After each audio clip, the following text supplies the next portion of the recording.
अब आपको बताएं, चेयरमैन पीसीबी ने 7 रुकनी सिलेक्शन कमेटी का ऐलान कर दिया। कौमी सिलेक्शन कमेटी का कोई चेयरमैन नहीं होगा। वहाब रियाज, मोहम्मद यूसुफ, अब्दुल रज़ाक और असद शफीक शामिल। कप्तान, हेड कोच और डाटा एनालिस्ट भी कमेटी का हिस्सा। मोहसिन नकवी ने न्यूज कॉन्फ्रेंस में कहा, तमाम अरकान के पास यकसा पावर होगी। कहते हैं पॉलिसी सबके लिए यकसा, कोई सिफारिश कबूल नहीं की जाएगी। चेयरमैन पीसीबी ने 7 रुकनी सिलेक्शन कमेटी का ऐलान कर दिया। हम लोगों ने सिलेक्शन कमेटी को रीऑर्गेनाइज किया है और अब ये सिलेक्शन कमेटी जो है वो 7 लोगों पर मुश्तमिल होगी। एक जो डिफरेंट चीज़ हुई है कि अब कोई चेयरमैन सिलेक्शन कमेटी नहीं होगा। 7 के 7 मेंबर्स के पास उतनी पावर होगी जितनी किसी एक मेंबर के पास होती है और वो मेजॉरिटी पर डिसीजन करेंगे। उनकी डिबेट हो, उनकी आपस में बहस हो, ताकि एक अच्छे कंक्लूजन की तरफ हम पहुंचें। अभी उससे पहले जो फॉर्मेट था वो ज़रा फ़र्क था। कैप्टन जो है वो उसका मेंबर हुआ करेगा और एक हेड कोच उसका मेंबर हुआ करेगा।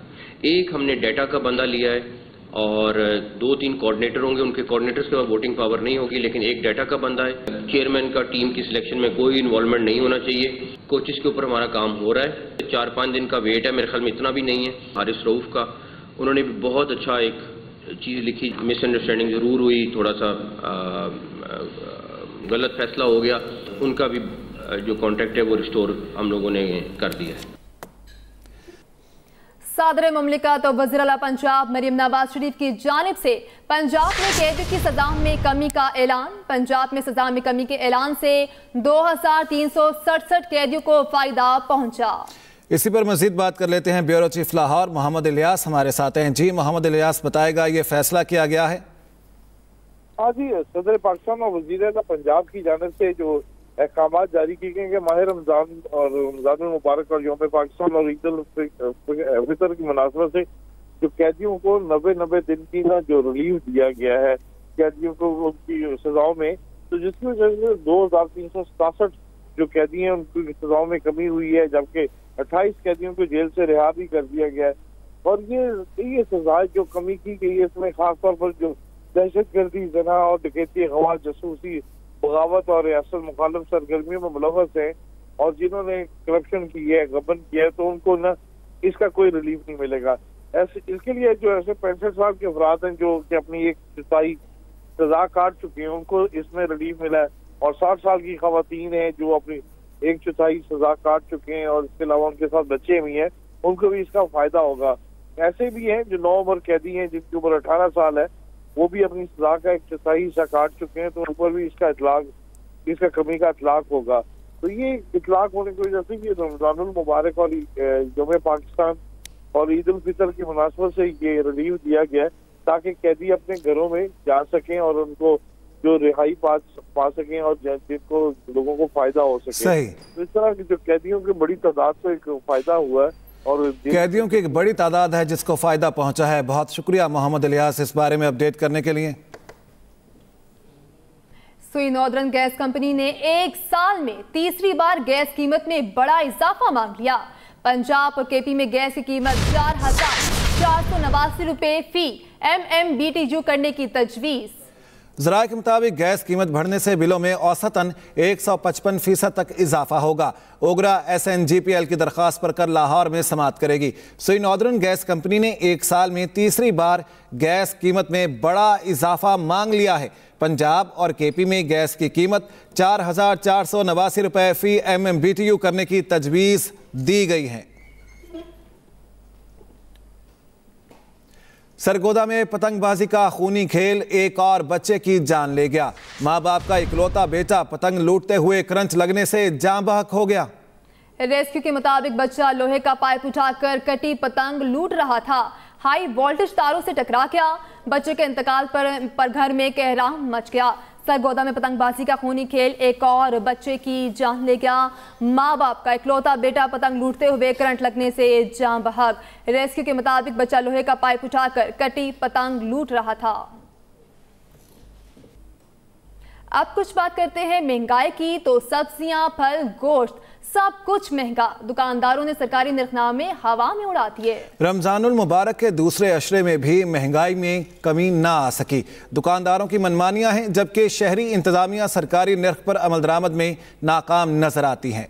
मुनाफा खौर कोई भी मौका जाने नहीं देते। इन्होंने रमजान में भी लूटमार का बाजार गर्म कर रखा है। कराची शहर में बछिया का गोश्त 950 की सरकारी कीमत के बजाय 1400 रुपए किलो फरोख्त किया जा रहा है। खाई भैंस के गोश्त की कीमत 795 रुपए मुकर्रर है, मगर ये 1100 रुपए में बेचा जा रहा है, जबकि मुर्गे का गोश्त 620 रुपए किलो बिक रहा है। कोई मैकेनिज्म नहीं, आते हैं 2 करोड़ की गाड़ी में 10 रुपए का आलू का पूछने के लिए कि क्या है। तो हमारा सिस्टम ये अजीब है, क्या कर सकते हैं। कोई चीनी इतने पे ले रहा है, कोई चीनी इतने पे दे रहा है, कोई दाल देखें, हर कोई अपनी मनमानी कर रहा है। दालों की कीमतों पर भी सरकारी निर्ख से 50 रुपए किलो तक जायद वसूल किए जा रहे हैं। आलू 70 रुपए, प्याज दर्जा अव्वल 220 रुपए में किलो दस्तयाब है। शिमला मिर्च के 1 किलो का रेट तो 400 रुपए को छू चुका है। लाहौर में तीसरे दर्जे की सब्जियां और फल दर्जा अव्वल से भी ज्यादा कीमत पर फरोख्त हो रहे हैं। आलू 80 रुपए, प्याज स्वयं 200 से 220 रुपए, टमाटर 160, लहसुन देसी 360, अदरक 650 रुपए किलो हो चुकी है। केले 200 से 300 रुपए दर्जन, सेब 300 से 400 रुपए किलो फरोख्त किए जा रहे हैं। पेशावर में भी सरकारी निर्खनामे पर अमल दरामद न हो सका। बीफ 950 रुपए, मुर्गी जिंदा 450 रुपए किलो बिक रही है। लहसुन 600 रुपए किलो, अदरक 550 रुपए किलो, प्याज 200 रुपए में किलो दस्तयाब हैं। और अब आपको बताते हैं, वज़ीर-ए-आज़म शहबाज शरीफ का बरतानवी बादशाह चार्ल्स सॉम और शहजादी कैथरीन की जल्द और मुकम्मल सेहतयाबी के लिए नेक तमन्नाओं का इजहार। कहा, मुश्किल की इस घड़ी में शाही ख़ानदान के साथ खड़े हैं। पाकिस्तानी अवाम बरतानवी शाही ख़ानदान के लिए इंतहाई एहतराम के जज्बात रखते हैं। वज़ीर-ए-आज़म शहबाज शरीफ का बरतानवी बादशाह चार्ल्स सॉम और शहजादी कैथरीन की जल्द और मुकम्मल सेहतयाबी के लिए नेक तमन्नाओं का इजहार। कहा, मुश्किल की इस घड़ी में शाही ख़ानदान के साथ खड़े हैं। पाकिस्तानी आवाम बरतानवी शाही ख़ानदान के लिए इंतहाई एहतराम के जज्बात रखते हैं। वज़ीर-ए-आज़म शहबाज शरीफ का बरतानवी बादशाह चार्ल्स सॉम और शहजादी कैथरीन की जल्द और मुकम्मल सेहतयाबी के लिए नेक तमन्नाओं का इजहार। वज़ीर-ए-आज़म ने इक़्तिसादी राब्ता कमेटी की दोबारा तश्कील नो कर दी। इक़्तिसादी राब्ता कमेटी के चेयरमैन वज़ीर ख़ज़ाना खुद होंगे। तिजारत, इक़्तिसादी अमूर, तवानाई, पेट्रोलियम और प्लानिंग के वुज़रा ECC के रुकन होंगे। वज़ीर-ए-आज़म ने इक़्तिसादी राब्ता कमेटी की दोबारा तश्कील नौ कर दी है। इक़्तिसादी राब्ता कमेटी के चेयरमैन वज़ीर ख़ज़ाना खुद होंगे। तिजारत, इक़्तिसादी अमूर, तवानाई, पेट्रोलियम और प्लानिंग के वुज़रा ECC के रुकन होंगे। उम्मीद है 2025 के आखिर तक महंगाई 10% से कम कर देंगे। वफाकी वज़ीर राना तनवीर हुसैन की लाहौर में मीडिया से गुफ्तगू। कहा, साल से 1.5 साल मुश्किल है, महंगाई में बतदरीज कमी आएगी। मज़ीद क्या कहा, आप भी देखिए। पाकिस्तान में एक महंगाई का सिलसिला चल रहा है, तो उसमें रमज़ान शरीफ के महीने के हवाले से वज़ीर-ए-आज़म पाकिस्तान मियां शहबाज शरीफ साहब ने खुसूसी पैकेज दिया।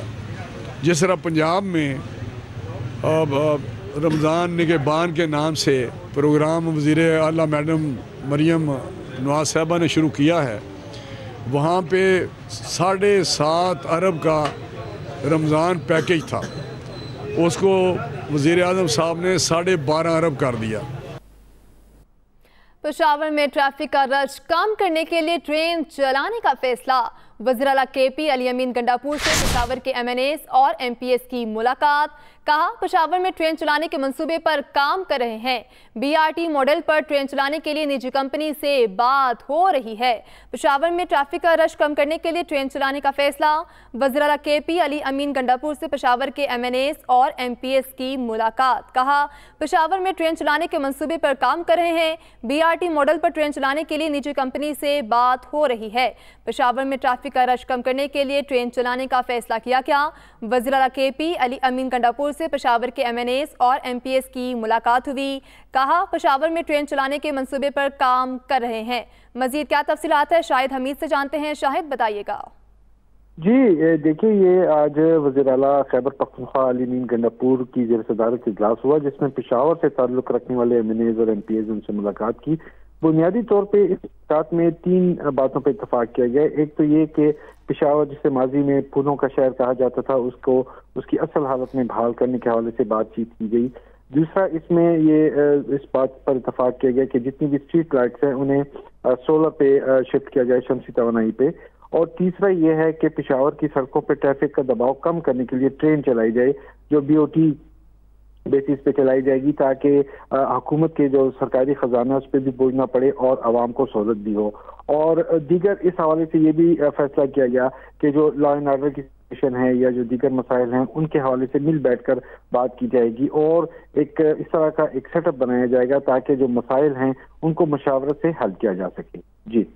जी, आपका बहुत शुक्रिया शाहिद हमीद। इसी के साथ न्यूज स्टूडियो से फिल वक्त इतना ही। मजीद बाखबर रहने के लिए विजिट कीजिए हमारी वेबसाइट express.pk। इसके अलावा आप हमें फेसबुक और एक्स पर भी फॉलो कर सकते हैं। तो देखते रहिए एक्सप्रेस न्यूज और रखिए हर खबर पर नजर।